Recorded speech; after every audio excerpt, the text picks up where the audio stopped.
All right, welcome back to the Merc Academy Season 2. We are going to have the Lab versus DroppingPoint Pandora tonight. I don't know much about these teams, but I'm really excited to cast this game. I have with me Hemo from Thanos Well Manta Rays. How you doing tonight, Hemo? Doing good. Yeah, no, I would say I'm looking forward to watching these games too. Me and you both play in the IBSG league, and hopefully this will be enlightening at the very least. But yeah, I'm looking forward to it. I think it's gonna be a fun time. TL starting with a Brand ban. Brand is a very flexible champion. Followed by a Rel from DroppingPoint Pandora, and then a Diana from TL. Yeah, I'd say it's hard to tell if this is like because I don't know much about either of these teams since they're in the other division, but it seems like I would assume that's like Brand and Diana jungler, so maybe they're trying to target ban the jungler, and then DPP is trying to target their bot lane versus TL. Two flex picks from Diana and Silas. Both can be played in multiple roles and do perfectly fine. Diana mid jungle, Silas mid top, and potentially jungle. So really covering a lot of the potential flex picks that could come out. Pandora's gonna go with the Jinx and the Darius. Darius very strong laner, of course, and Jinx just a super scaler that you could always have to be afraid of getting to the point where you just can't fight. No, for sure. Mumu first pick, nothing too crazy. Very standard, I feel like, for a lot of solid teams. champ all around. Still could be potential flex maybe, but probably jungle for the most part. I would have. Yeah, we'll have to see what. Oh, go ahead. You don't see a lot of Mumu supports. Yeah, I say it's unlucky. I was like got auto-filled jungle, and then jungle just doesn't go there. I'm forced to go. Not very fun. They're gonna go. DVP's gonna start with Ashe. Maybe round it off with a solid support, maybe like a Braum or even Leona. Go pretty well with this. Ashe is a very good pick right now. And then if they follow it up with something like the Braum, it's just a very good lane overall. Being able to proc the slows permanently on cooldown. And just very like safe but also aggressive lane. Well, I guess they're actually going to go for the Wukong.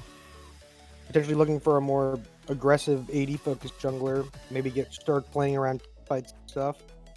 But personally, I love the Wukong. That's one of my favorite champions to play in the jungle. Very good, very strong pick. Very good jungler when he's strong. And Aphelios here. I mean, another strong champion and the Braum. I feel like TL is definitely looking for more of a even just late game protect the ADC with this like Braum Aphelios. Maybe not protect the ADC fully, but just strong scaling bot lane. Gonna be tough for DPP to deal with if it gets later, but they're gonna go for the Taric. Don't know too much about Taric. I don't play with him a lot, but I do know that I don't like playing against him. So I imagine this dropping point lane will look to get ahead with these picks as the Aurora ban's gonna come out, and Aurora's a very not fun champion to play against, so I don't blame them for banning it. Followed by the Mordekaiser getting banned. As a Mordekaiser player, yes, that's always a good ban for the other team if they don't play the champion. Doesn't have a lot of hard losing lanes. And then a Malphite ban, pretty standard when you see a lot of AD, and a Yone ban to wrap up the bans. Interestingly enough, I think that this DroppingPoint team is looking to pick probably another AD pick, honestly, if they're going to ban the Malphite straight out like that, if they really were going to be afraid of it. Or potentially he just doesn't have AP pick top lane into it, or it could be Wukong top. Yeah, that's what I was thinking. Like when I see that Malphite, I'm wondering if maybe they're thinking of flexing the Wukong top, but I don't know. They're going to go for Vex here, which it's okay, but I feel like there's not really showing a good Vex game with Braum Aphelios. And then like a Mumu kind of, but Vex can get in a weird spot if it's... I feel like she has like really good matchups and really bad matchups, right? The Victor being covered right now is one of the most dominant champs in the game currently. I think that's not great for the Vex. Vex loves champions with dashes, and there's not a lot of champions with dashes on the board right now. Yeah, that's kind of what I was feeling about it. Unless like there's something about DPP, maybe he's just really good at Vex and it's his best champ, and if it's up, he just picks it. But Yeah, it's not looking like the best Vex game, and like Braum, Maokai, Victor Aphelios, and Amumu. Like it's really just Amumu that's ever gonna proc it, and maybe Braum. So then they're gonna round it out with the Olaf here, and I think this is looking like a pretty solid comp from DPP, except for the Vex. But I think TL has a really strong, just scaling 5v5 team fighting comp for sure. Yeah, I think DPP wants not DPP. DPP, there's their sister team being with 3Ps. Just is gonna look to run at them with the Wukong and the Olaf, and then Vex is probably gonna look to snipe a few people, get some resets, and then Ash with the long range ultimates is gonna be able to set up for the other two. So, and then looking inside at TL, Maokai top has been pretty strong right now. Victor's of course really strong right now, so I think they're gonna look to abuse some of the higher priority picks right now, and hopefully get ahead and run through this game. Oh yeah, no, I think I'm liking TL's draft, especially as like a game one. They just pick something solid, maybe not showing too much with just a nice, just 5v5 scale to the late game team comp with Victor Felios. You're definitely gonna have enough damage and just yeah, no, I'm liking this out of them. Now DPP definitely does have tools to start fights and even like maybe smaller fights like 2v2s, 3v3s or something. But I think overall I favor TL's draft for sure. Yeah, I think they have a really strong front to back with the Maokai Braum. Amumu is probably not going to be looking to go in for those big ultimates. It's probably just going to look to heal with the ultimate more than anything.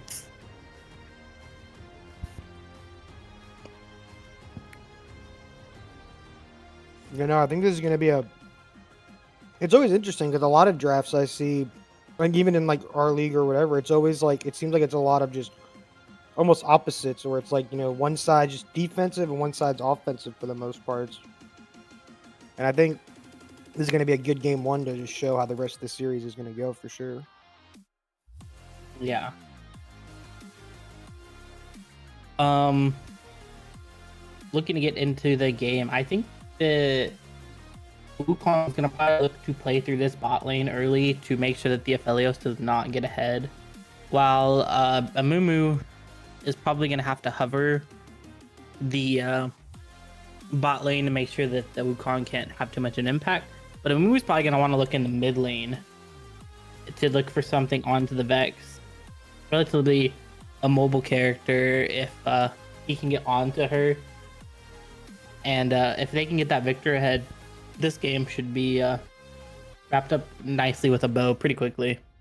Yeah, I would say my one point of contention with this, like I guess the one mismatch for me is just like I feel like Maokai is like a strong tank, but it's like I feel like Olaf is just a type of champion where you can just, like around level 6, you just pop ult, just go in, and it might be hard. He might just be able to find kills on top lane. I think if the Olaf gets ahead, then this draft could really come online. But I think a lot of I feel like a lot of Olaf drafts are like that, right? Like it's like if Olaf's ahead, it's really impressive. If he's behind, he's like useless. But I think this is going to be a really important matchup for this game for sure. Yeah, not knowing too much about these teams and how they're going to play through the early game, I just expect it to be hopefully a fun one. Hopefully Olaf lane always means there's going to be some early action. I'm curious to see if Olaf's going to go teleport or if Olaf's going to go ghost. Yeah, I mean, I'm thinking it's going to be, I would guess, if I had to guess, it would just be Ghost Teleport, but I could see maybe Ghost Ignite. I just feel like for what he's going to want to do, I feel like he's going to want to have pressure in the side lane because realistically, like, he's going to have to, like, create pressure in the side, and I feel like taking Ignite is just, like, really, like just gives you way less options, right, than if you had Teleport, but I think it's going to be good. This is definitely going to be a banger game one for sure. Yep.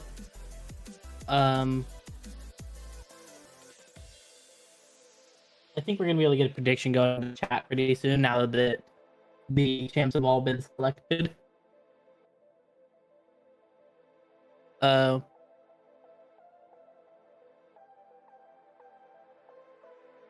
and shortly we should be cutting to an intermission here. And with that said, we are going to be heading to an intermission until we get into the client, of course, with our spectator delay. So we will see you guys shortly.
Welcome back to the Merc Academy Season 2, where we have TL versus DPP in the game 1 of this series. I believe it's a best of 3.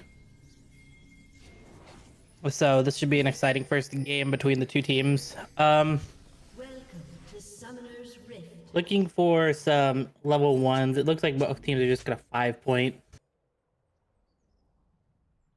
Yeah, I'd say it looks like the Olaf ended up taking Flash Ghost, which also I could see that's like a very aggressive setup for sure. And I think everything else looking pretty standard for the most part. I guess the only thing is like, yeah, Victor with area is fine. And yeah, I think it's going to be a good game overall. I'm really looking forward to this. It's the main, I said like my main question is I just don't see Tarek that much. So I'm not sure as much how he interacts as other supports. But yeah, I think it's going to be good for sure. I think this could really be a snowbally game for the side of DP if they get ahead, and then if not, I think it's going to be a very just safe outscaling game for the side of TL. Yeah, I personally want to see how much this Olaf can get done with the Ghost in lane. Mm-hmm.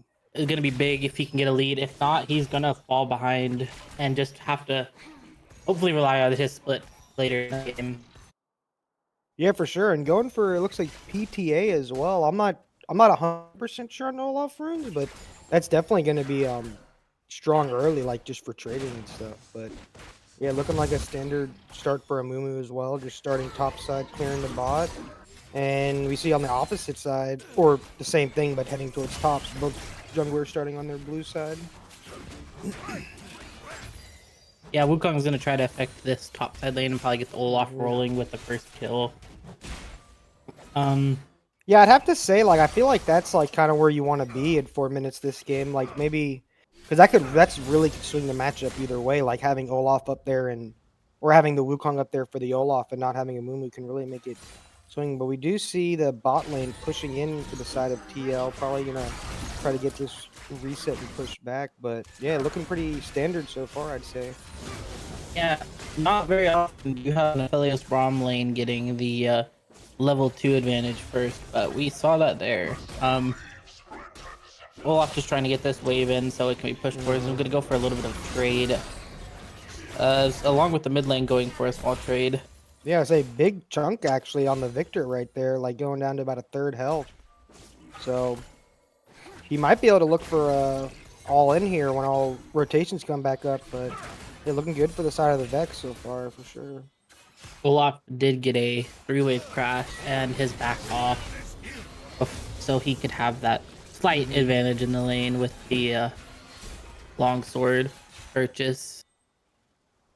Wukong's going to be up here as soon as he gets back into the lane, and they might be able to take advantage of that. Yeah, for sure. We also see Vex going for a recall here as well pretty early, and pretty stock standard so far. I feel like this is going to be a... Oh, we do see Wukong heading towards the top side right now. Maybe trying to get a gank on this wave pushing into Olaf. It's a really good timer for it. Yeah, Olaf down a level, but up in damage stats. Should be able to just run at this Maokai. Someone, Yeah. Spell's going to be burnt. No ghost coming out yet. Ghost popped. Ooh. Does Not miss gonna that be second... enough. Yeah, Yes. they does miss that second to last axe on the Maokai, which probably like made him be able to get away. But yeah, at least getting the flash out of the Maokai and just burning Ghost on the side of the Olaf is really gonna give him some pressure for maybe kill potential all in at level 6 for sure. Maokai just gonna go here on the first back. Not gonna get a lot of stats from that. We'll get some mana. Yeah, I would say that's like I guess one of the downsides, similar to almost Poppy in that. Oh, you gotta fight in the bot lane a little bit. But... Yeah, and just some small trading. Felios being able to have the range advantage with the blue gun. He's gonna look to cycle. He should look to cycle the purple gun before he cycles the blue gun, just to get the correct guns together. There you go. I didn't even know his different guns had different ranges. Yeah, the blue gun, it travels through. Oh streets. yeah. But it also the purple gun and the red gun are the short range guns, I think. And sure. But yeah, I think it's looking pretty good so far. Kind of what we expected. Like top side winning a little bit early is to be expected, especially when you're playing a top laner who has to build tiers, similar to like Poppy in that sense. But yeah, and I see bot lane winning early and just trading mid lane going relatively even, like even CS, like dead even CS mid lane, and pretty even in the jungle as well. Yeah, Wukong is a pretty good clearing. Oh, all in for the Vex, gonna burn, and it should be a kill for the Vex. Unfortunately, gonna get stunned out by the Victor and the ult pop from the Victor. Wukong gonna look to trade, but will not have the level 6 ultimate and is not gonna be able to kill the Victor. Yeah, and you got to think right there, like when you see their Aphelios missing and you assume they're on Drake and stuff, and then, but yeah, just support being there at the exact right time, like really helped that Victor out. Like if he wasn't there, that was going to be a solo kill, but kind of just got to say support diff, I guess, and just move on really. But great play for the, especially for Victor, getting early stacks towards his upgrades is really going to help towards progressing him into this late game. For sure. Victor getting first blood is huge for the side of the lab. I think that's exactly where you want it. Yep. Just to get, because Victor, with the changes to Victor, he went from a scaling mid laner to a mid game scaling mid laner. So he hits his points really early. The ultimate gonna come out from the Maokai to stop out. Also the Ragnarok gonna come out from Olaf, and that's gonna be a kill over to the side of dropping point Pandora. Big kill for the Olaf. Definitely big kill for that Olaf. Maokai's still gonna have the teleport though, so not gonna lose too much from that. Should be able to just teleport back and catch the wave when Olaf crashes it. But yeah, that's like kind of like what we were talking about in draft, where it's like we want, you know, kills on the side of the lab going on the Victor is like perfect. Get that scaling a little earlier, getting the rank up on the, or upgrades on the abilities. But yeah, getting a kill on this Olaf and that flash did make the difference in that for sure. Not still having that after blowing the flash and up to a solo kill, and or not solo kill, a kill and 16 CS up. It's looking really good for this Olaf, and I feel like it's only going to get tougher from here. Mumu's gonna get a little bit of CS lead currently off of that, but Wukong also is gonna be able to was able to take the grubs, so that's gonna be 3 grubs over to the side of dropping point with 1 drag going over to the lab. A even split of the early objectives for the both teams. I think you are happy with the dragon. If for the lab you don't have great split pushing power, and then I think the Victor is got enough power without any grubs to just take towers with his abilities. Some heavy trading going out on the top side as Olaf looks to push through and get the wave in as best as possible so he can get his next back off. Yeah, and I would say this is kind of one of the downsides to not taking the TP, right? Like now that Maokai is able to get a little freeze there, he can at least deny a wave, or at least most of that wave there. And Olaf will miss a little bit off that, but did recall, picked up his next item, and he's really going to be close to this Stride Breaker. And the Stride Breaker going to come clutch here. There's going to be a little bit of engage on the bot side. Ash forced to burn the arrow and the flash. Flash also coming out from the Aphelios to try to finish the kill. That's gonna be, those are some big summoners for not a lot to happen. They were able to burn the flash on the side and the cleanse. Tree going out over the Gromp. Interesting that the Amumu would try to take this in their face after what happened under the tower. That's gonna I did not catch who got the Gromp. Yeah, I mean, even if he got it, like, Gromp for Flash, like, definitely not worth, but, yeah, maybe a little oopsies there, but still getting a sizable lead on this Aphelios in the bot lane, up almost 20 CS in 3 plates, it's looking like, if they can get this last one. Like, this Aphelios and Victor are definitely going to be scaling pretty well into this late game, maybe even earlier than the side of DP would be expecting. Yeah, this Ash is just not able to block up and trade. Has a hard time getting the wave out from under the tower with the power of the pushing power of the Braum and the Helios. Helios is going to be going, I believe, Yuntal. That's I believe that's Yuntal first item. Wait, no, that is an that was, IE like, first yeah. item. All into the Vex here. See if she actually is able to finish the kill this time. Victor ult's going to be ticking as the Vex looks to auto. And the Vex is going to clean up the kill without Wukong having to take it. Yeah, and Victor there kind of trying to sidestep, and Vex said, I'm just going to auto you, so don't have to worry about that. But yeah, good kill for the Vex.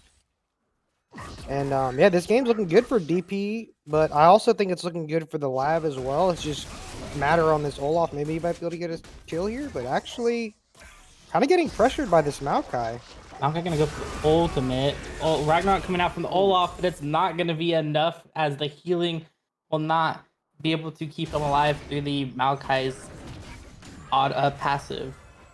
And that passive from Maokai does a lot of healing and damage all at the same time.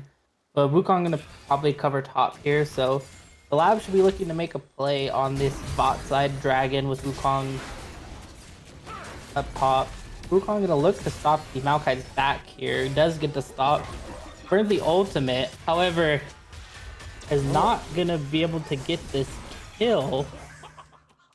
Yeah, a little over eager there, but man, this Vex in the mid lane just hard trades winning for the Vex, and it's looking a lot better in the mid lane. I thought it would into Victor, but still the main strength for TL right now is just their bot lane, right? Like 30 CS up, 3 plates. His Aphelios is going to be massive for sure, fighting for the second Drake, and I feel like it has to be theirs at this point. Wukong's top on the Grubs right now. Yeah, the Grub's going over to the side of DroppingPoint Pandora is going to open that Olaf up to split if he so chooses to. But the Dragon is going to be much better on the scaling side of the Aphelios Victor. So I don't know if you're too happy to have to concede that. Maokai going to go in on the Olaf here. Olaf does not have the Ragnarok, so it's not going to be any kind of a ultimate from the Vex going out.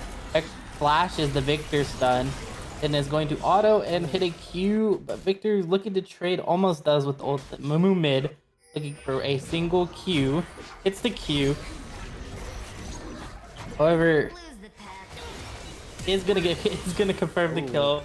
Tarek is now here to try to clean up this fight, and Tarek is just going to beat the Amumu down.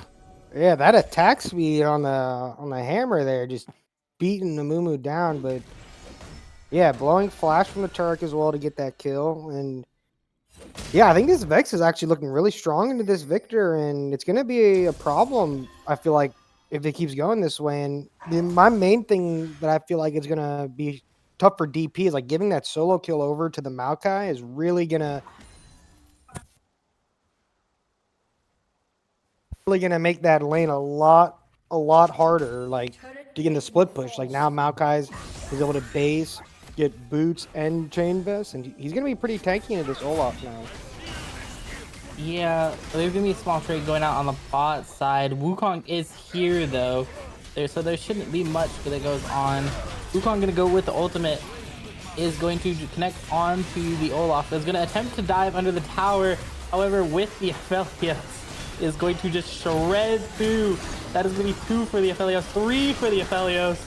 Aphelios finally dies. However, Victor is here and is going to look to claim the life of this Vex with the help from the Braum, and Vex gets the shutdown onto the Aphelios, which is worth it, but Victor it's going to be a 4-4-1 on the side of the lab. I think in this, as well as this first tower going over to the side of the lab, and the Rift Herald going over to the side of the lab, that is disastrous for Dropping Point. Yeah, you just got to think that was way over forced. Like both Wukong and Ash just sitting under the turret almost, just trying to auto this Braum, and yeah, a little over forced, but definitely what the lab wanted. I mean, now they have 2 kills on Aphelios, getting that shutdown over and getting the first turret bot. This is really going to speed up their scaling this game. Olaf looking to trade here is going to take a single tower shot. Nothing going to turn out of it, as the Maokai does not have the damage to really fight this Olaf when he is at a full health bar. Yeah, and you can just see the trades and going in favor of the Maokai at this point. I feel like just the trade pattern of Wing and knocking him into the turret is like a really strong trade pattern. It's hard for Olaf to really do anything at this point. They're just taking turns clearing waves. Amumu's looking kind of caught out here, forced to burn the flash, as nothing connected that could directly CC him. Astral just still doesn't have the first item here, and I think that should be a huge priority if you are dropping point to get this Ash into their first item and start being able to do some damage as well as the slow the passive from the slow.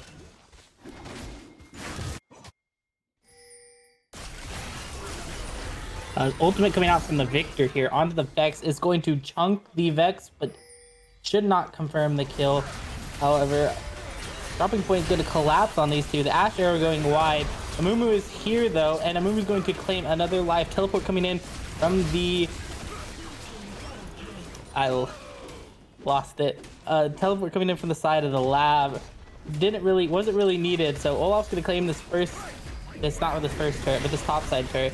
Rifter is going to be spawned on the bot side for the lab. That should get them into this turret. Crash is going to be made. I know some people have tough times driving it. Shout out me and my teammate Mashley. We can never drive the Rift Herald. They might be able to get another charge here if they set up the way quickly. They do get another charge. So that is excellent use of the Rift Herald. It is now going to be roughly a 5k gold lead for the side of dropping the lab. Aphelios just looking to 1v9 and gets kind of caught out in the mid lane. That's going to put some money back in Dropping Point's pocket right before the dragon spawn. So this should be a fight angle for Dropping Point. The Terra Gold's going to come out onto the side of Dropping Point. This is going to be a big fight as the Olaf is also here, and Olaf is just going to run the side of the lab down.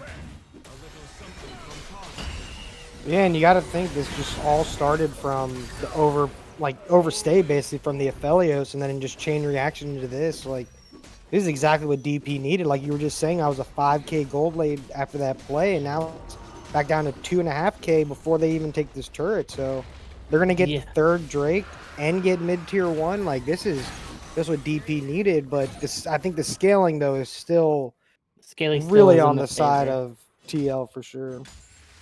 Yeah. Allowed Dropping Point to get back into this game to probably contest any objectives that they want to. But at the end of the day, the lab still has the better scaling and is going to try to continue. The longer this game goes, I think the happier the lab is. If they are even in even states.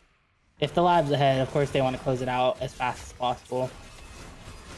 Yeah, and kind of like how we saw, like they did not have Aphelios in that last fight, but how we saw like the Terracle dropped and Olaf just running at you, your backline, like there's not much Victor's going to be able to do to stop that, right? Even if without the Terracle, but they definitely have ways to win fights here, like with Wukong, Tark, and Olaf, and even the Vex coming in, like they really have opportunities for big team fights, but it's really going to be on the onus of TL to be able to play the front to back really well, and I think that's basically what we're going to have to see when they try to fight for either this Baron coming up or Drake in about 4 minutes, the more likely outcome. Olaf looking to collapse onto the Amumu is going to burn the Ragnarok. However, a trade on the bot side is coming out as the Victor should fall and is going to fall.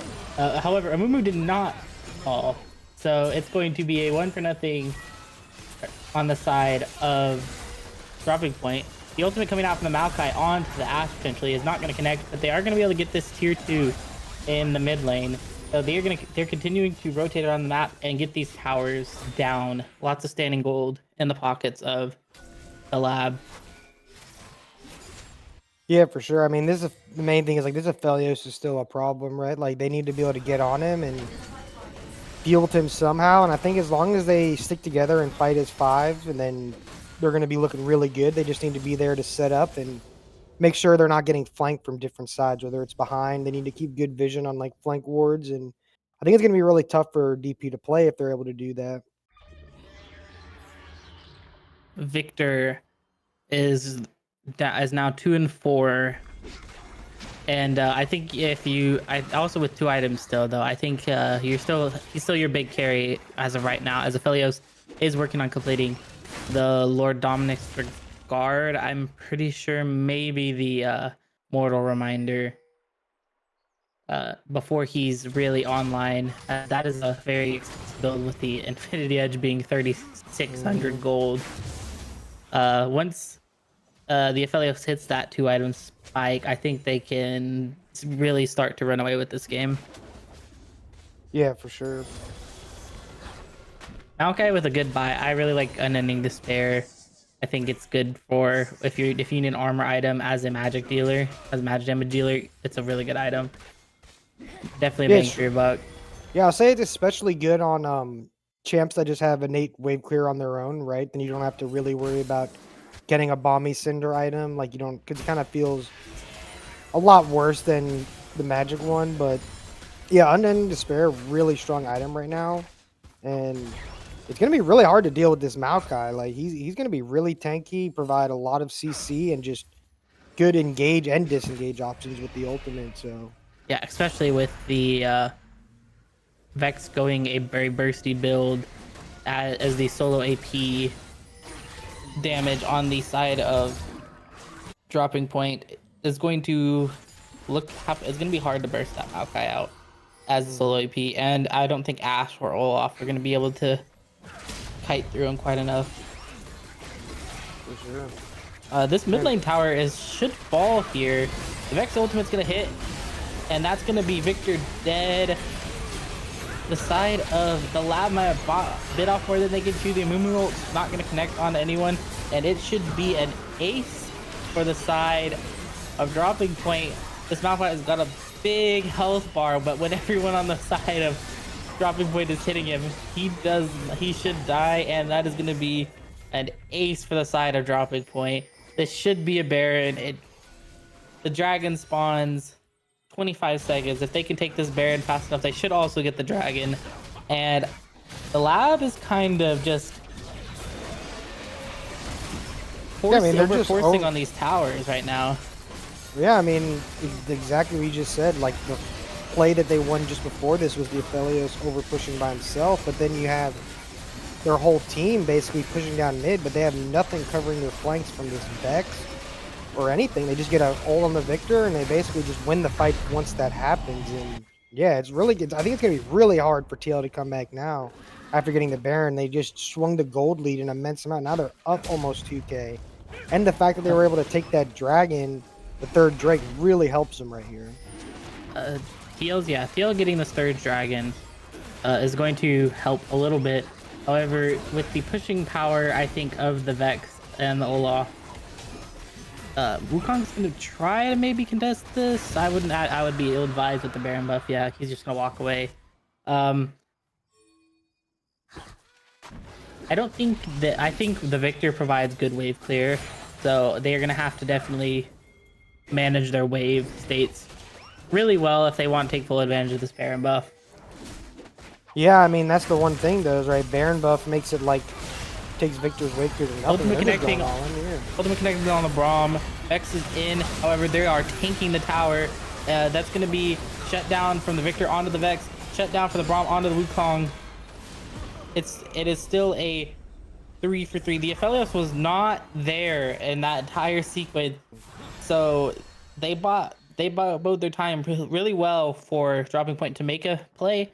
However, I think that it was still not worth giving over the 2 shutdowns on the Wukong and on the Vex over to the side of the lab. No, yeah, it's like this whole series has been taking turns of over pushing mid, I guess. That's what it's looking like. It's like they did not need to dive there. They could have just taken the tier 2 and tried to pressure one of the outer turrets on the side lanes while pushing mid as 4, but they decided to over push there, giving the shutdown over. Not really what you want to do in this situation. It kind of like stems the bleeding for this Baron buff, but I'd have to imagine that a lot of the next big team fight is going to be around this Drake coming up in 3.5 minutes. And if TL can get this Drake now, then I think they're looking to be in a pretty decent spot. Yeah, Baron spawning right after the Drake is gonna come up, so there will be no cross mapping. it will be probably just a full-on fight between the two teams for this Drake. Dropping Point having to contest because it is the soul for the lab. The lab really needing this soul to spike for them, with the gold being so even. Only a 1k lead for the side of Dropping Point, which doesn't amount to much.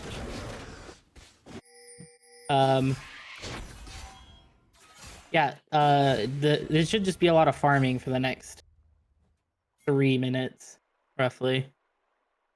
Yeah, I mean, I hope that's the case. Like, but at this point, I wouldn't even doubt it if they just start pushing down mid again and trying to play for that inner turret mid. But no, you're right. It's just going to be a fight around Drake in 2.5 minutes. We really need for TL to get there set up and make sure like their flanks are covered with vision and just denying wards for TP and just flanks in general. They need to have someone mark this Vex. Probably the Braum is going to be the best case, and as we cannot, if we let Victor or Aphelios get hit by this Vex, I feel like that's going to be GG for the team fight.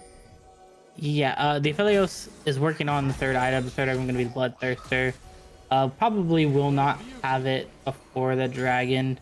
So GK is missing the most expensive component, which is going to be the I forget the name of the item. The big BF sword. Yes, the BF sword. Olaf probably not like he's ahead of the Maokai now at CS. I still think he just runs the side lane versus the Maokai. So Olaf is gonna have to be at the Dragon way earlier than the Maokai has to be. For sure. They either need to do that or, yeah, since they're sending Vex bot, then they're probably just going to start running here now and just setting up vision. And you see Amumu doing the same thing, clearing out some wards. And yeah, I think this team fight around this Drake is going to be the big turning point this game. If a TL can get that, then it's going to be looking really good for them. But like, it's just the main team fight is they just need to peel for this Victor and Aphelios and just not let him get hit by the Vex ult. And I think they're going to be looking okay. This Maokai is going to be letting this wave stay in a hero state before the Drake comes up. The lab should have the mid push, but it's gonna have the engage onto the Victor from the Vex is almost gonna be one shot, but it's gonna go down before the Drake. That is a big pick for the side of DroppingPoint Pandora, and with that happening, you lose one of your main sources of damage on the side of the lab. This Drake should just be surrendered for the lab now. I don't think they can contest this without the Victor. Yeah, no, for sure. I mean, they only have 2 damage dealers on this team, and it's just Aphelios, Victor, and if Victor cannot be getting caught in the side lane right there like that, this is basically going to be Drake over to side of DP, and they're going to get top tier 1, but I don't think so. I think the Vex has too good of wave there. Insta cleared that wave. Maokai being quite tanky. The passive from Maokai as the Amumu is going to go in on the bot side, gets a 3-man ultimate, 3-man knockup from the Braum. The Aphelios is doing damage, and that is going to be a Drake over to the side of DroppingPoint Pandora, with should just be a sacrifice of the Taric. Oh no, the Ashe is going to fall as well. Olaf, however, is in the base for the lab, currently taking the inhibitor. Yeah, what a chaotic fight. The Dragon secures for DroppingPoint Pandora and the inhibitor. Vex going in. Victor's forced to use these Zonias. Vex stuck in the Victor stun. Olaf with the Ragnarok pop is going to. They're going to pop the Victor. Vex also uses the Zonias. It's going to be a double kill for the Vex. Olaf going to get the shutdown on the Vex. The Ragnarok is still going for the Olaf. Finally runs out. Olaf is probably going to fall here without the Ragnarok going. And the shutdown is going to go over to the Aphelios. That is a big influx of money. This should be a... Well, I would say it's not going to be a Baron because Mumu's dead. But a lot of kills going over to each side. It's going to net a 400 gold lead for the side of the lab.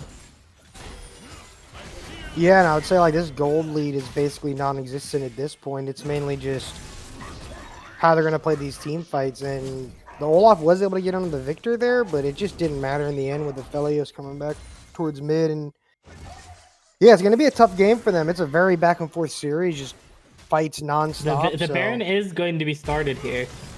Aphelios and Braum are dueling the Baron right now. It's going to be spotted on the Ashe arrow, the Hawk shot. Dropping Point's going to be rushing towards this. Wukong is getting ready to go over the wall. The Taric ultimate prop. It's going to be a snipe fight. And blue team is going to confirm the Baron. Wukong should die here. The ultimate going to come out from the Maokai. Maokai is going to knock back the Ashe. Ashe is also going to fall.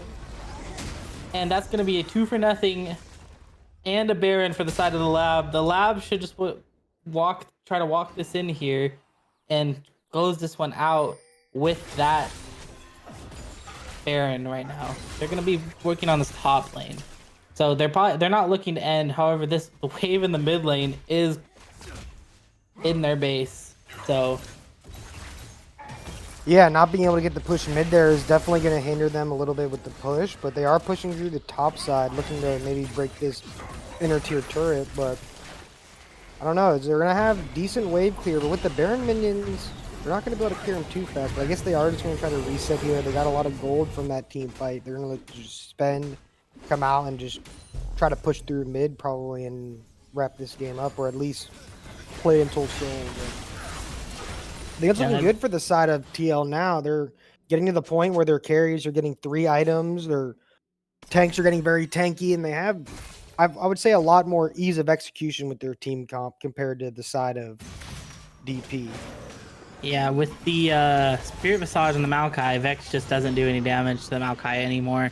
And then Maokai is just going to continue building armor so that the other 3 on the side of Dropping Point also don't do damage to the Maokai. Maokai getting very tanky here, almost at 4 items. Amumu almost at 4 items, but does have the Leandry, so a little less tanky, and also went the Abyssal Mask for the extra shred. The next dragon spawning in a minute is going to be Soul for the side of the lab, and it's going to be Soul Point for the side of Dropping Point.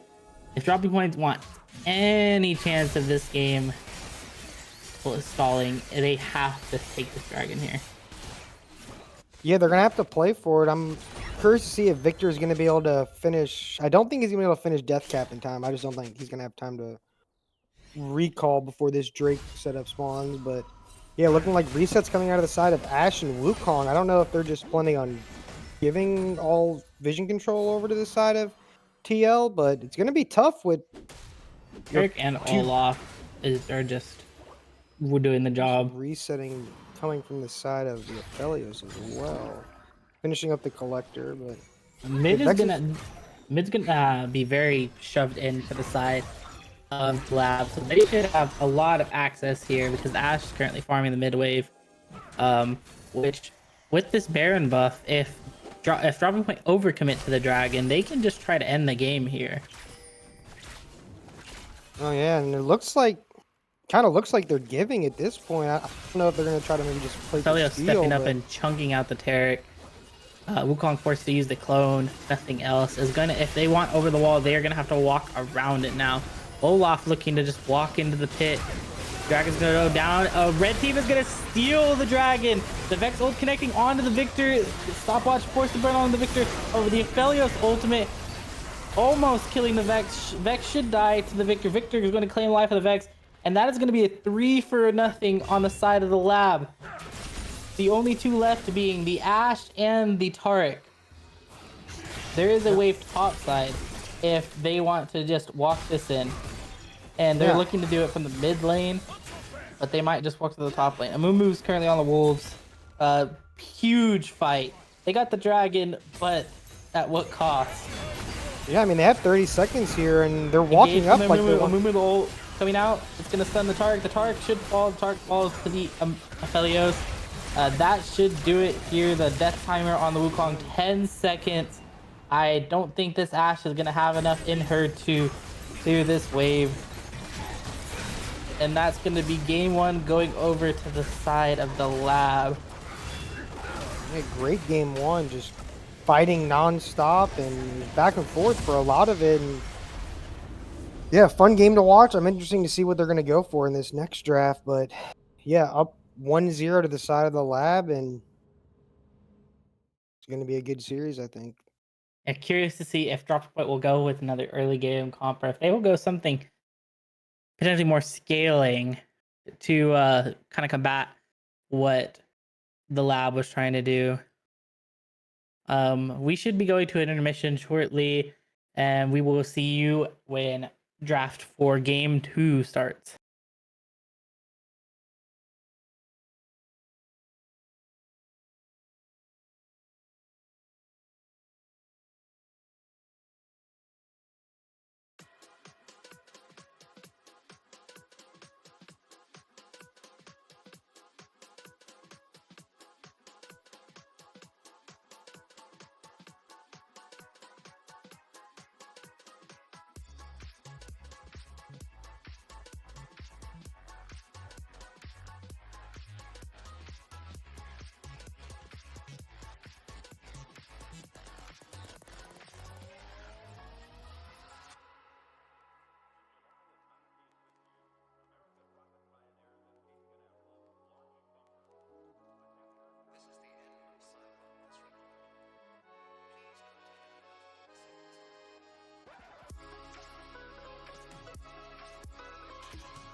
All right, welcome back for game 2 of Dropping Point Pandora versus the Lab.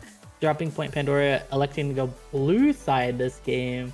So we are going to see a side swap, and curious to see how the bans change between the two teams. The brand ban gonna continue. The rel ban also continuing, I believe, from game 1.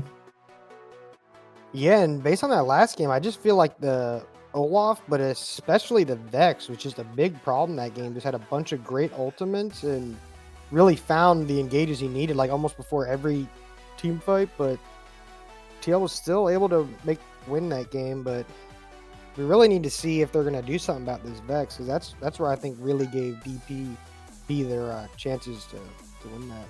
They are not. The Aphelios ban coming out on the side of Dropping Point, they did not like that lane. Also, the Jinx is going to be banned, so 2 of the biggest hyper carries off the table here. I think that's Dropping Point saying we want you to play an early lane champ, and of course, and they're going to pick the Corki. Corki can be flexed, of course, between the 2 mid lane and bot lane. However, I think Corki's predominantly picked in the bot lane right now, and is a pretty dominant champion. Silas coming out from TL, very good champion, of course, but you normally pick it in the latter half because of the ultimate stealing capabilities. You want to see what you're picking, and the Varus also going to come out.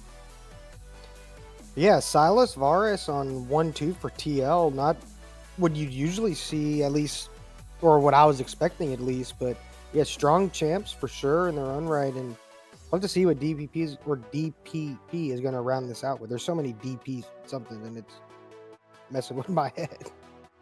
Yeah, D triple P, D double P, and then the org is D single P. But Shyvana coming out the side of Dropping Point. That should just be a jungle Shyvana. I don't think we're gonna see any funny business here with it being a lane Shyvana. That's a good, aggressive, strong jungler. That you want to farm the dragons on, and I think Dropping Point can prioritize their dragons a little more this game and hopefully not get on the back foot and have to overforce for the last fight. Yeah, and hovering or I can't tell if it's oh yeah, I guess it's locked in for Kaisa, so I guess this Corki is going to be mid lane, potentially maybe even top lane, but yeah, looking for at least with the Shyvana Kaisa, like pretty strong go buttons at least, and gonna round it out with the Braum, which I always like Braum, just nice safe pick, good at team fighting and decent in lane as well. And we'll have to see what they're gonna try to ban here for the side of TL. I think the Braum's good here. It's gonna block a lot of the projectiles coming out of the Corki and the Kaisa. So Mordekaiser are gonna be banned for TL into Dropping Point. Nobody likes them. Nobody likes that guy. Malphite also going to come out as a ban. Yeah, they do not want to see this Malphite at all. I think as a Silas right now, you're kind of disappointed with the ults that are left up to steal. Yeah, I mean, there's still some decent ones, but we're going to see at least the Maokai band as well for the side of TL, and look for the Gragas ban on the side of DPP. Gragas a great champion at not letting you lane. Yeah, I feel like it's not yeah, I mean, it is strong overall for sure. Yeah, it's good into range because it can range farm, and it's good into melee because it can just say you are invalid by belly bumping you. The Nidalee coming out from the side of the Lab. And I have to say, not expecting that.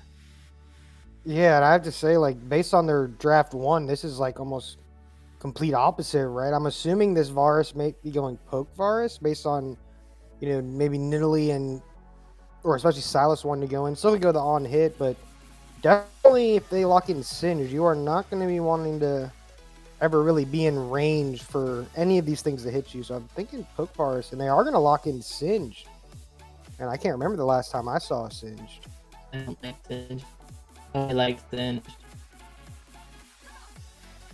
It's I'm just not sure about Singed Blind because I'd have to feel like he has some really bad matchups top lane, but I guess we'll have to see. Like, I don't know what they're gonna look to play into, and they're gonna round it out with a Poppy.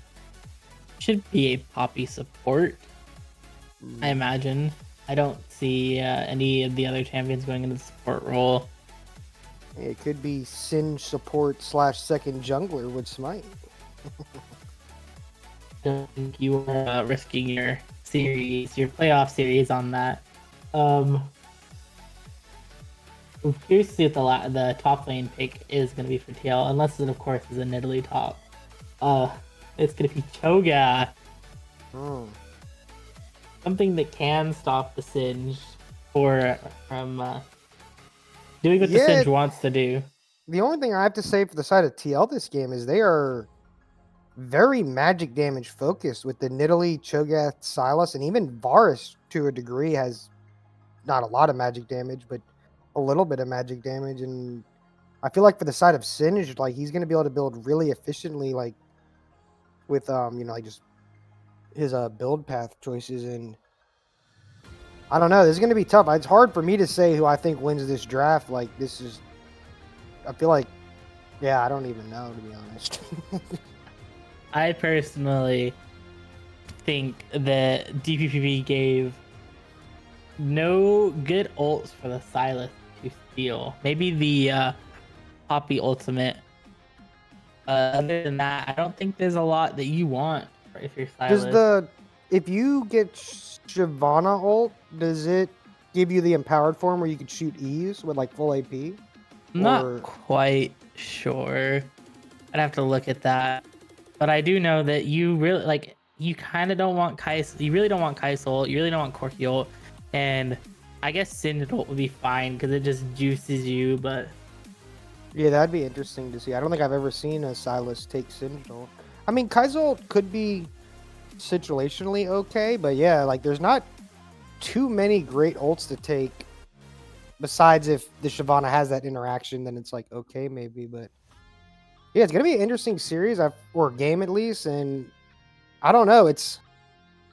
For me, like I said, I can't tell who won this based on draft. This is definitely. I feel like this one is definitely gonna be a banger for sure. I think the name of the game for TL is getting this Nidalee ahead farming and to the point where she can just walk in and yoink camps from the Shyvana so that the Shyvana gets behind, and then also. I think if you can get the Singed out to proxy, because the Nidalee is going to be just hyper clearing. If you can get Singed out to proxy, I think it's really good for the side of DroppingPoint Pandora, because like I said, the Nidalee being wanting to just clear so hard doesn't mean she wants to give a lot of attention to a proxying Singed in the side lane. That's going to slow her tempo down. So yeah, I don't know who I like more either. I really like Varus as a champion. I don't think Kai'Sa's great right now, but I also think Corki is just super good, and I think I'm gonna go, but I still think I'm gonna go at the side of TL. Yeah, I would say the only thing I'll say is that if this Singe is able to, like, I feel like they have a lot of situations where they'll be able to maybe just like pick this Varus, maybe like back in the way back, like Singe was like played into teams that had Kog'Maw because you could just flash flip the Kog'Maw. He's immobile. What's he gonna do about it, right? So it's like Varus does have the ultimate to try to stop that to a degree, but I feel like with an immobile ADC, if Singe is able to flip you and then you have like Kai'Sa coming on top and poke from Corki, I could definitely see it. But because I feel like besides the Varus, and it's like a lot of their damage is very like Nidalee isn't as consistent. They don't have that consistent like Renekton to like lockdown for Nidalee, or champs you normally see that go well with that just hard point and click CC. Besides Braum just stacking passive or something. So I think this could go either way for sure, but I'm going to give it to the side of DPP. All right, with that said, we're going to be headed to a short break until the game starts. We will see you guys shortly.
Welcome back to the lab versus Dropping Point Pandora, with the lab being up 1-0 currently in this series.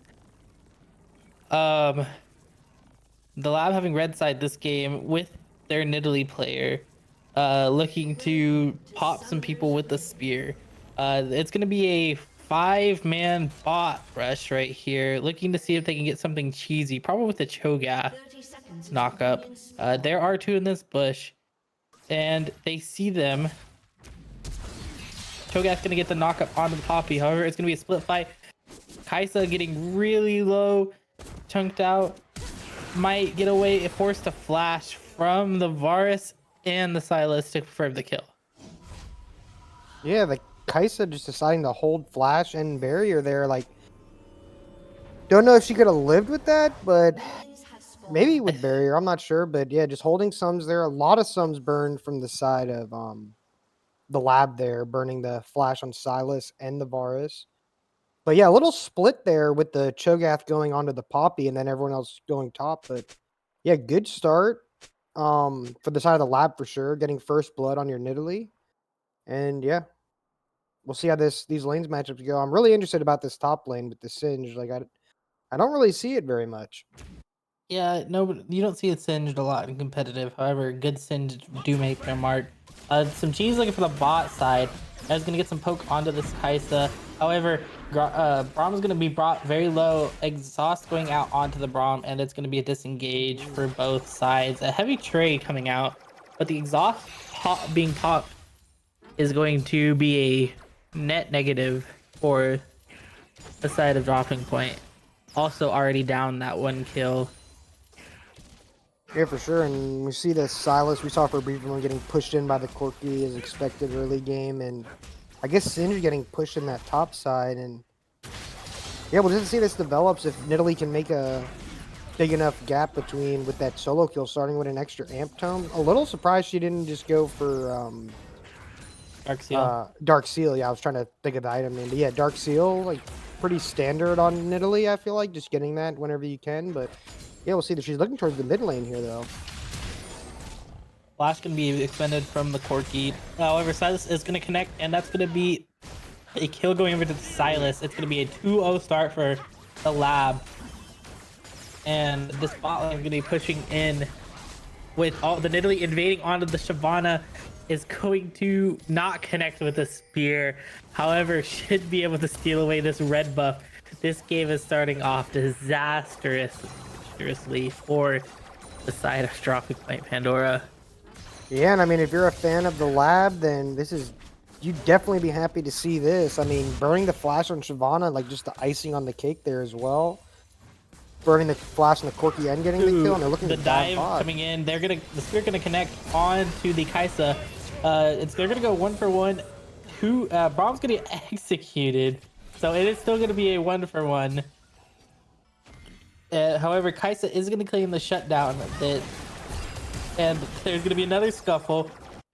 And Ghostface is gonna claim the kill onto Varus, so it will end up being a 2-for-2 in the end. Big shutdown from Kaisa on the Nidalee. Yeah, and they're just starting this game off like super scrappy. Like, I mean, I guess it has to be expected with the picks they have, but yeah, and I guess it looks like this Cho'Gath is just really bullying the Singe early on, just with the sustain he has. And that should be a solo bolo for Owl on the Afro. I don't think the Singed wanted that smoke and got it anyways. I think Cho'Gath just doesn't get melted through like normal, like other champions would with the early Singed gas. Yeah, for sure. Especially with the sustain just on the Cho'Gath passive, it's really hard to push him out of lane and even just push the lane into him. He has good wave clear with the E, and it looks like Shyvana's looking topside here. Yeah, Shyvana's looking top, but I don't know how much she's gonna accomplish with that. I'd like to point out the Nidalee was extremely ahead in CS when she was able to force the Shyvana off, and didn't really, the dive happening didn't really force anything.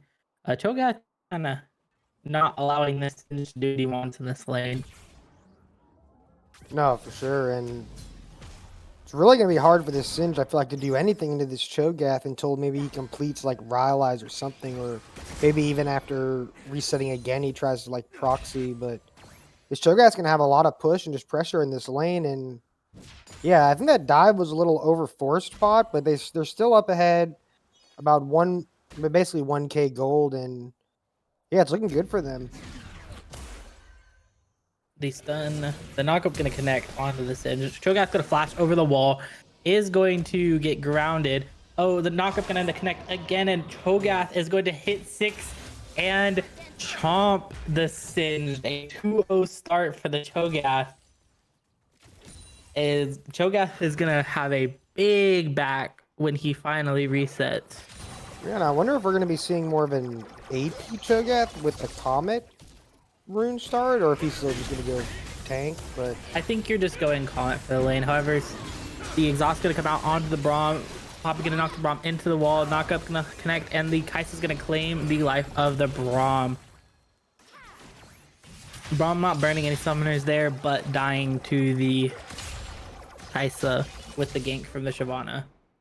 That should turn into a dragon, I think. Wait, was the first dragon already? The first dragon was already taken from the side of the lab. That's my fault. With the antics happening top lane, so I think the Shyvana's already off to an even rougher start with the dragon falling. Varus missing the arrow as the Poppy's gonna look to go in, however, does not commit anything as they do not have the exhaust. Arrow connecting. Kai'Sa's gonna be really low. One more arrow should kill potentially. yeah, so it does look like the Cho'Gath's going to be going for at least Rod of Ages, potentially first item. Maybe going for that and then tanker. Maybe we'll just see more AP Cho'Gath. But yeah, it's only a great start for him. 2 kills, and this is exactly what the lab needs right now. I think you're just gonna probably. I think you just go Rod of Ages. I think it's a very good. It's still a good tank item. Like if you're going, you go Rod of Ages and then tank, as a bunch of plates are gonna be claimed here on the bot side for the side of the lab, which it is already a 2K gold lead for the side of the lab at 7 minutes, almost 8 minutes. So I wonder if trade coming out in the mid lane, Silas going to burn a lot of the health onto the Corki early. However, since Corki is a ranged champion, Silas loses the latter half of the trade. Yeah, for sure. Even CS at least mid, both have a kill, but definitely having pressure for the Silas. We're going to see Braum here coming mid again, as he did last game. Corki just going to W away. Just probably getting the wave in so that Silas could recall, or maybe affect this bot side. Nothing really happening, just kind of walking around the map. Nidalee tried to get into a bush. Nothing coming out of it.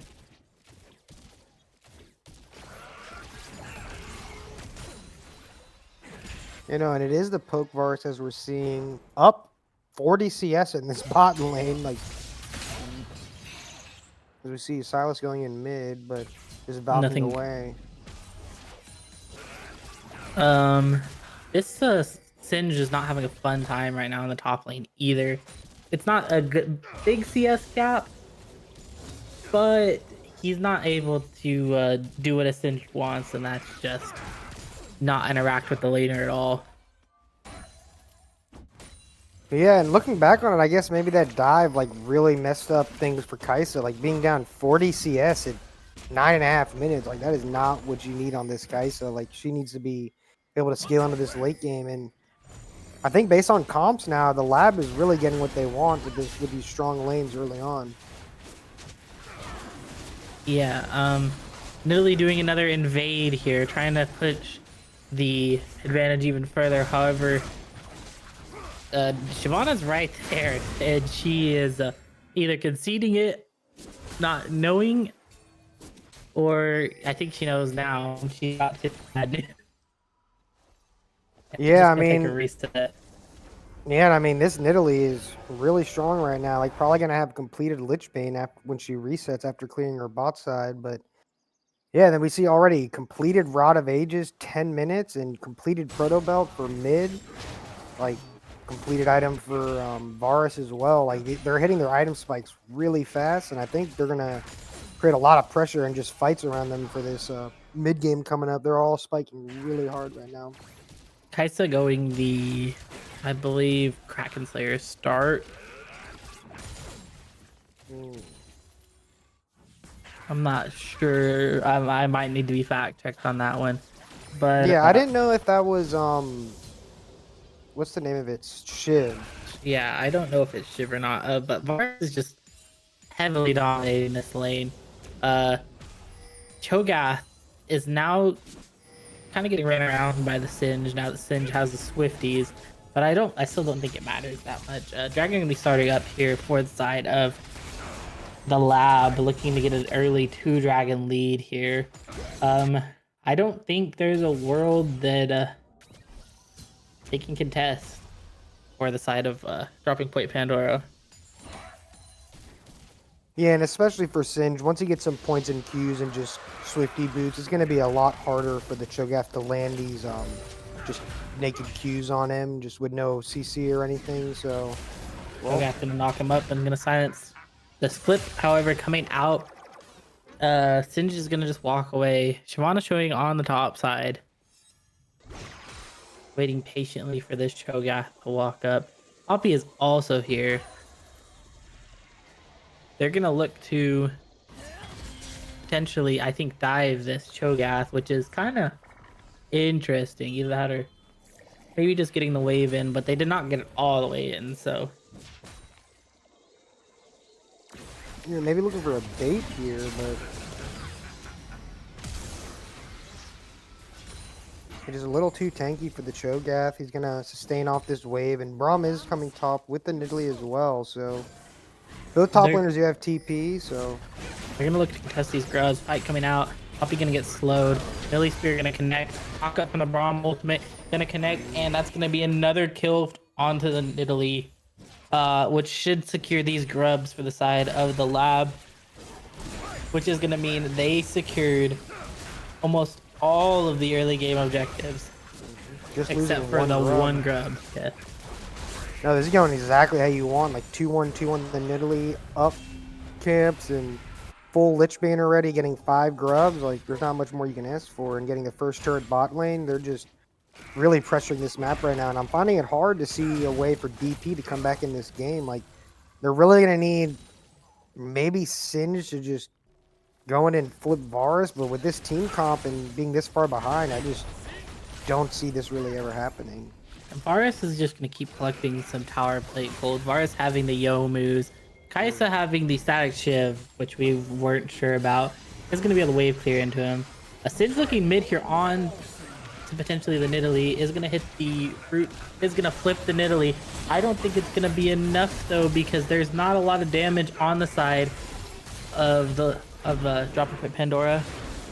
It's going to be one kill for the Varus. Potentially a second one if this arrow can connect, and the flash arrow is going to connect. Kaisa looking to clean up here, except she just doesn't have the damage with just the Static Shiv. That's going to be 3-0, 4-0, because the Singe, the Poppy was also dead. That's going to be 4-0 onto the side of the lab.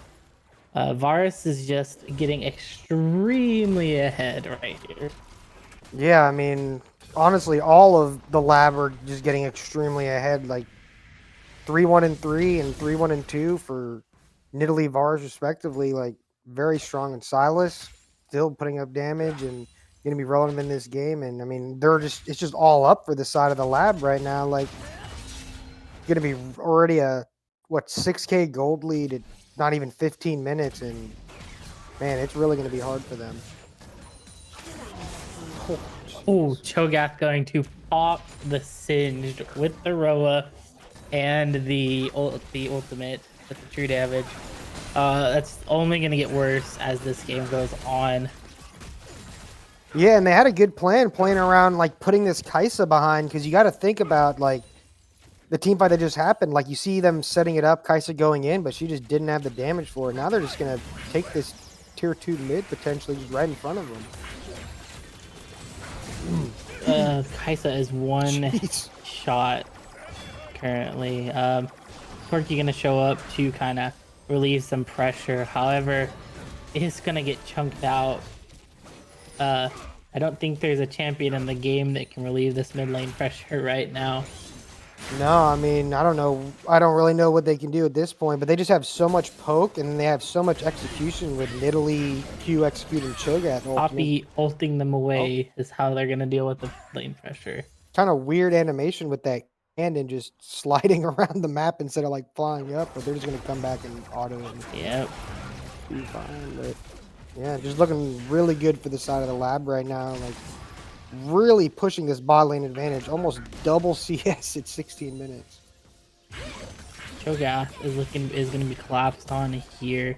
However, between the Poppy and the Singe, there's just not enough damage to deal with him at this point. With the Roa, I believe he's working on his Heart Steel as his second item,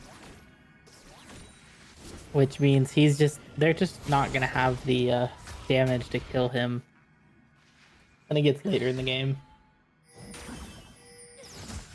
Yeah, for sure. And I think a lot of these, even last game and this game, are just really played around this bot lane and AD carry. Like he's just been a standout both games to me at least. Like with the Aphelios and now with the Varus, just massive gold lead. They're gonna take third Drake, and yeah, I mean this could be a very quick game too. And just there's Baron coming up in 3 minutes and next Drake in 5 minutes. And I feel like after that next Drake, they're gonna have to fight this, or it's probably gonna be almost impossible to come back at that point. Yeah, they're looking at roughly a 22-minute soul, which is not going to be very easy to forgive. Siobhan trying to steal away with these camps. The Varus ultimate going to go wide. However, the Nidalee Spear is going to connect, and then the Varus Q is going to connect as well. So I was kind of getting caught in the side lane here, but they really can't do much because they don't have the damage yet. That's been the story of this game. Gonna get silenced, and the Nidalee's gonna collect another kill onto the Singed. Yeah, I mean, it's just all up for the side of the lab. They're just winning on all points of the map now, just stealing enemy jungle camps, pushing this top tier 2 turret, and I don't think there's anything the side of DP can say to this. Maybe the Poppy ult, but the Poppy ult just gets the cannon and nothing else. Sends the cannon into the jungle. Exhaust gonna come out onto the Nidalee. However, Cho'Gath and Braum are gonna be too tanky, and Cho'Gath is just going to chomp the Poppy. And it should be a Rift. I believe they're gonna take the Rift Herald here. This Baron's not gonna spawn for another minute and 30 seconds, so they should have plenty of time.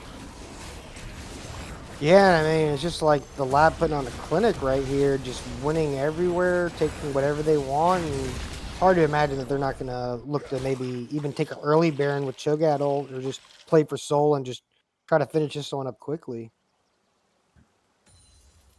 Yeah, the CS lead in the jungle is almost 50.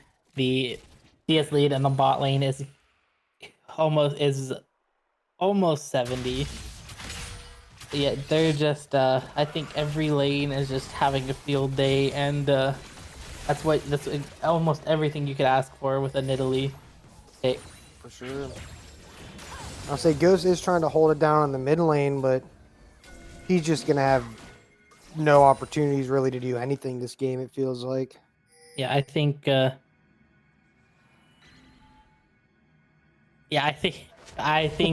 Corky's not gonna have the easiest time carrying this game. I think barely about to hit the spike from the Mana. Cho'Gath is gonna be bush camping and looking for the Singed. It's not gonna amount to much as he did not hit the knockup. And it didn't even look like Singed had his poison on there unless it was a visual bug from Spectate, but yeah, interesting one there. But Singed is gonna be forced to pop the Ghost here. Varus is here, however. Misses, the ult goes wide, but the Nidalee damage is not gonna miss. That is a And- big pop, and that, I believe, if they feel like it, they can just take the Baron here. Yeah, I mean, at this point, it's kind of looking like first time Singed, or if I've played Singed, like just running around, just not really doing much, but great plays from the side of the lab. Like, I mean, just great all around with the Cho'Gath pick, Nidalee, and they're playing to their strength really well, just putting down a lot of poke and then just finishing it off with the Cho'Gath or even the Nidalee. They're gonna get this wave in and take this mid lane tier 2. Cho'Gath is currently. Oh, The, and the comment. the Jeez. comet is gonna collect the life of the Kaisa. They might just be able to end here with the help of the Rift Herald, as Nidalee still has it in her pocket. I mean, Singed is going to try to grab the wave at least, but Singe is that's finally about getting the proxy. Yeah. Cho'Gath gonna flash Oh, no. chomp the Poppy. The cannon's still there. These cannons are putting in work this game at least. But I mean, this Cho'Gath's just taking no damage, yeah, and with the Hollow I believe Radiance. the Cho'Gath is almost at his 10. I believe it's 10 stacks, right? Yeah.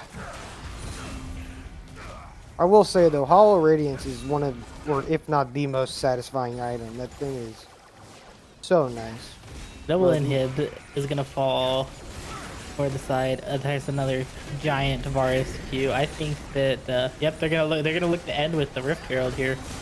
Kind of sad. Cho'Gath's a lot bigger than the Rift Herald, which is funny. I don't know if you could There's the first lore-wise get card. into it, but They're gonna look to make their last stand here, but it's gonna be an effort, but it's not gonna be the best one. As the Rift Herald's gonna get the second charge. We might see a dancing Shelly here. oh no. Yep, it looks like we're Yeah, gonna see Dancing Shelly and Dancing Cho'Gath as well. As the game is gonna close out 2-0 to the lab. Jeez, and that was just like stark difference from the first game. It just seemed like after the maybe first blood early and just bad early game, it kind of just fell apart. Like with the just, I don't think the Singe pick maybe just had a bad matchup early, but it just The was not looking Kaisa's like. the Kaisa had a miserable experience. Yeah, I'll say both games they definitely punished the enemy bot lane for the side of the lab. Definitely punished DP's bot lane for sure. Both games. 3,300 damage for the Kaisa. Mm. Looked rough. Very, very rough. On the flip side, Varus did 17k damage and just was always hitting with the arrows. Never missing. Yeah, no, I mean, there's not much really to say about that one. That was just the lab just absolutely playing him like great that game and just not letting DP like have anything to say about it. But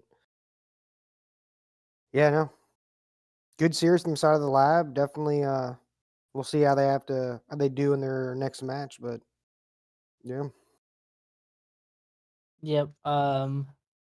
With that said, I believe this was a fun series, however, to watch, especially game one. I really enjoyed this. Both the teams in game one just scrapping tooth and nail for every inch they could get. are we Um, doing an interview or?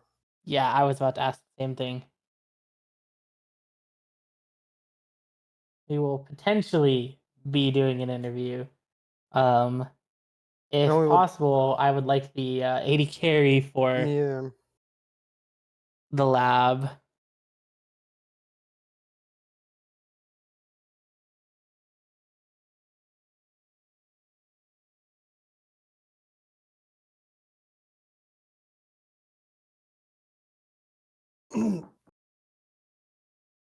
Oh. As we try to get this interview.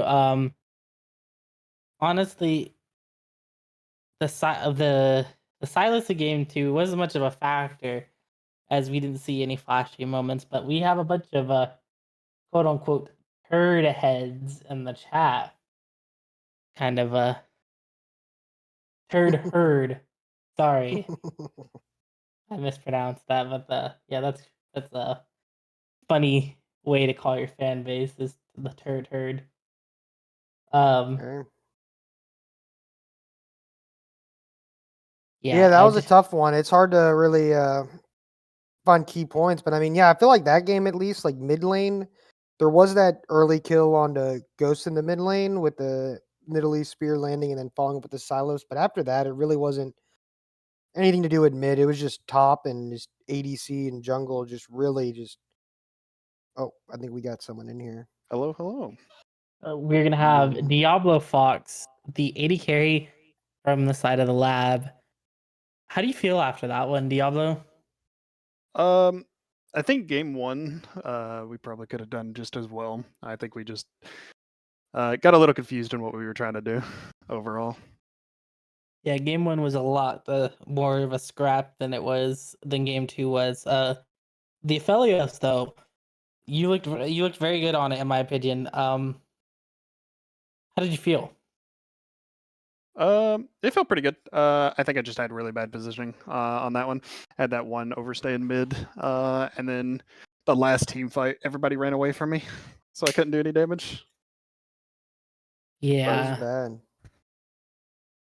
bad. Game two, the Varus, the level one invade. Uh, I'm assuming that was all planned, right?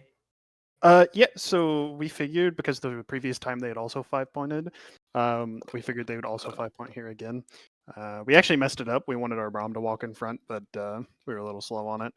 But we were still able to pick out one from it, which let our Nidalee get a kill, and then back with a Amp Tome, which sped up her clear really fast. Yeah, for sure. I was gonna say like the whole game, at least game two, and even game one for the most part was just.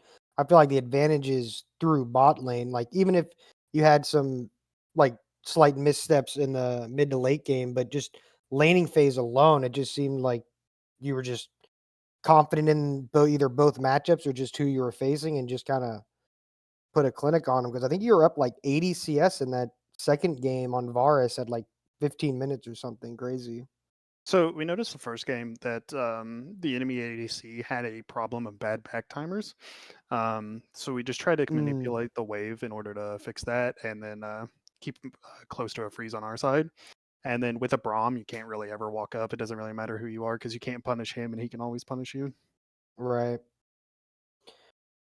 No, yeah, I mean, I feel like yeah, game 1 was more I wouldn't say, like, fun to watch, but it was more, like, back and forth. It was just, like, cool with the I feel like the Vex had a couple good angles in team fights, and but then you guys kinda just played team fights, around objectives a little better towards the end, but game 2, for sure, it was just were you guys expecting the Singe pick, or was that kinda So that's something I had actually already read because I believe their top laner has played it twice, if I'm correct.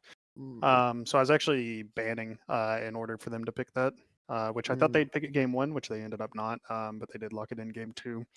So we thought he was going to end up at proxying, so we went with the Cho'Gath just to scale into the late game, but he ended right. up fighting him, and Cho was able to win that matchup. Nice, Yeah, well, yeah, I mean, I think you guys played that great game too, I don't know if Coin Flip has anything else or anything from chat they want to ask, but I think that's it for my end at least. um, the the objective contesting in game two, you guys got both dragons and 5 of the 6 scrubs. Mhm. Um, did you do any research into how they wanted to contest their objectives before the series, or did you just use the pressure that you guys created from the Kaisa being so far behind to just allow for these objective fights to happen?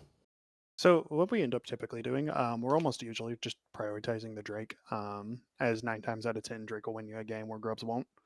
Um, and the benefit was we did get that early lead as well as our Nidalee got ahead early, allowing for her invades, making it so she can actually still go to Grubs and be perfectly fine because you have 2 full damages and a utility off the Cho'Gath in top lane. So they never have to worry about the support roaming. And if the support does roam, I mean, I have long enough range that we can contest. And then on bot side, I mean, their bot lane can't walk up ever. So they have no prio onto the dragons. All right. Well, if Hemo does not have any more questions, I think that's going to do it for us here on this edition of Mark Academy, the lab versus Dropping Point Pandora, ending in the lab 2-0. Yeah, with that said, good night, everyone, and we'll see you next time.